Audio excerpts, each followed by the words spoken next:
Salutations, my name is Summer, and this is Cozy Reading with Quaker Cats. We have Sylvie up here, and Mayfair is right in front of me. Today I'm going to do the reading taste tag, and I was tagged by Matthew at Mayberry Book Club, so thank you so much, Matthew. The tag was originally created by Sophia's Thoughts. I will link her video down below and also Matthew's. Okay, so what is your favorite genre? Historical fiction. I'll read anything. It depends on what mood I'm in, but I do love reading pretty much everything, you know. So, yeah. What is the most Oh. Maybe I should have wrote these down correctly. I wrote down what is the most genre for you to read. What is the hardest one, I believe, or the most difficult, or the one you struggle with the most. I think that's what the question is. And anything that has to do with animals being abused, or you know, some science books, I have trouble with that emotionally. What else? Sometimes romance, I have difficulty. Sometimes young adult, I have difficulty, just where I get frustrated with it. Especially, you know, when we read as much as we do, it's hard to be surprised while reading young adult. But it wasn't, well, I shouldn't say it wasn't written for us. I'm 41. I shouldn't say that. There's Church. Because you can get pleasure out of reading anything. So let me just pass this question up. Okay, 3. What is your preferred age range? I prefer adult. Now, in saying that, and like what I was saying a second ago, my niece is 12. She's going to be 13, and so I sometimes will read middle grade or young adult. And if she's reading something or I read things that I think she might like, and so yeah, it's like I'm listening to, or I've only listened to 1 or 2 discs of Wondersmith by Jessica Townsend, and it's super cute. It's the second book in a series that Nevermore, I think, is the first book. But I love adult books. I usually always go for adult. I'm guessing that's what you mean by age range. Another thing is I really love books that have older characters. You know, if I can get a book that has somebody who's at retirement age, I love those books too. But they're hard to come by. At least for me. You guys can let me know if you have read any good books lately that have an older person in it. Are you character-driven or plot-driven reader? I'm all about character. I mean, plot is great, but if I don't love or hate or have some kind of a reaction to a character,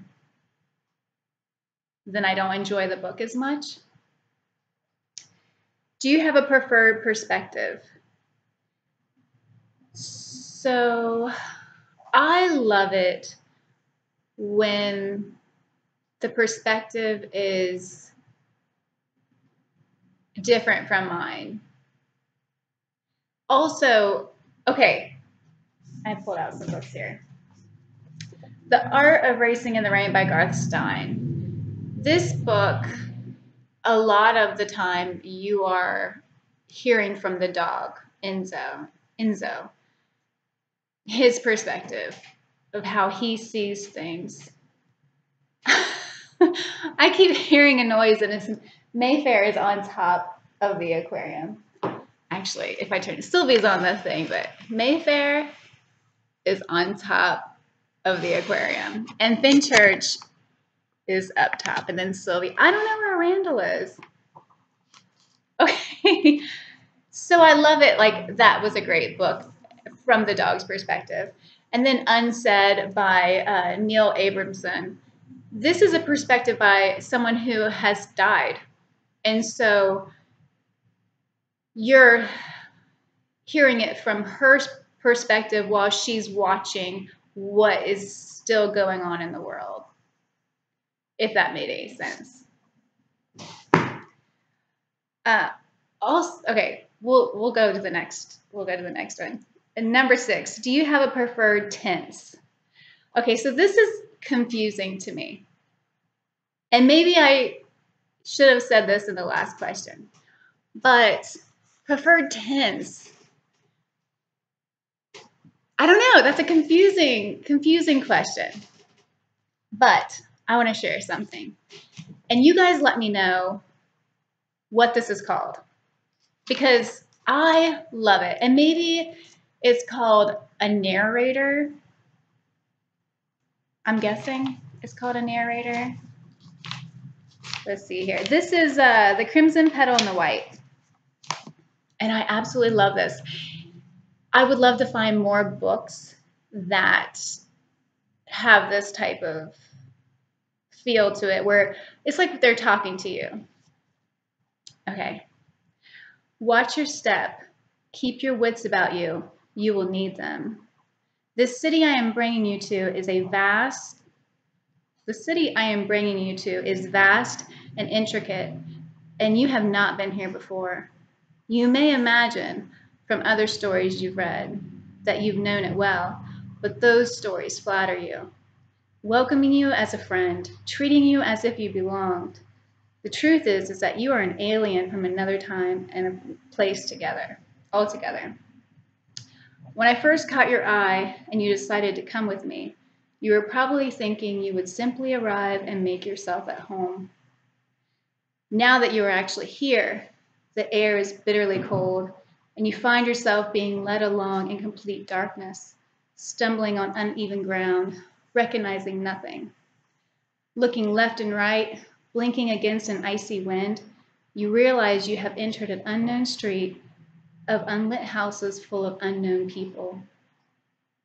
And yet you did not choose me blindly. Certain expectations were aroused. Let's not be coy. You were hoping I would satisfy the desires you're too shy to name, or at least show you a good time. Anyway, it goes on. And I love that so much, where she is taking you on these nitty-gritty, dirty streets down a back alley, and you're nervous, and you can feel like it's cold. I mean, it's cold in this house anyway, but you can feel like it's cold, and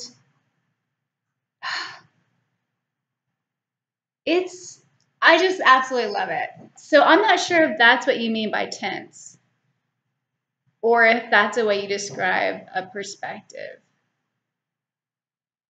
I'm not for sure. Let me know. Okay. Do you like series or standalone books best? I love standalones and I love series. When series are done right. I don't care for series that it's kind of just filler, like you don't really need it. And that happens sometimes, where it's just like they didn't need to write this. I don't know. But my favorite is when you have a series that can stand on its own. For example, The Pillars of Earth by Ken Follett. So this is a 4-book series now. This was the first book, but a prequel just came out, and I don't have it. And I swear I pre-ordered it, but I would have pre-ordered like this paperback, and maybe I think it takes a little longer to get the paperback than the hardback when it's a new release. And here's the second one, World Without End, which I read this year. I read this one. And I love these editions. I think they're so beautiful. They're the UK. What was I going to say about these? Oh, yeah. So it's a series, yet they're like 100 years apart, or maybe even farther apart. So even though it's a series, it's not the characters that are the same. It's the area. and I love them. I'm thinking about doing, you know what, that's not what this is about. I'm getting off track here. Okay, 8, which would you rather, long or short books? I say long, but I read for Angie and Rainey's book club, Bitter Single Ladies Read Romance book club. There was their book this month is, I think, The Lost Letter. I'll link it down below. I read it on my Kindle, which I usually don't. I forget about books on there, but I have Kindle Unlimited for free for this month. So I thought I got it on there. And I read that in 2 days. And it was short and I loved it and I cried 3 times. So it was short and I loved it. Oh, I usually get excited when I see a big book. So I'm guessing that means I like big books better. I like to, I don't know, I like to be lost in something for a while. But it is nice when you have, it's just how the book, how much I love the book, I guess. But if it is really short, sometimes I find myself wishing that it was longer. Okay. Which format do you like best? So I prefer a paperback book, but I get in moods and sometimes I want to read from my Kindle. Most of the time I forget I have books on there. Also, I enjoy listening to audiobooks, but I don't know if anybody else has this issue. There are certain things I cannot listen to. And I'm not talking about certain voices, which I mean, I guess that is part of it. But classics, I cannot listen to classics on audio. I just can't take it in. My mind wanders. So classics I like to physically read. But books that are lighter in that sense, I love to listen to on audio. But if I prefer to read a physical paperback book. What are you currently reading? So I'm reading a lot of stuff. I'm still reading War and Peace. I'm still reading Bless Me, Altima. I'm almost finished with Survival, which I've been reading those. If you guys see my weekly wrap-ups, which I'm going to be doing tomorrow. You guys have been seeing the same books over and over again. But I started Hyperion by Dan Simmons. And I'm just in the very beginning. So I've just started The Priest's Tale, The Man Who Cried God. So if you guys have read this, you know I'm just at the very beginning and I'm loving it. So we'll see how much of that I get read this week while I'm reading a million other things. I was going to specifically tag a bunch of people, but you know, I know how it goes. Some of the people I was going to tag, they're doing a lot with Booktober. And then, you know, we all have our busy lives to begin with. So I thought, oh, if they see this and they like the tag, they'll do it. So anyway, thank you so much, Matthew, for tagging me. It's a fun tag. And I hope everybody has a nice night. And if you do this tag, let me know so I can watch your video. There's Randall. I think everybody was in the video today. All right. Thank you so much for watching. Bye.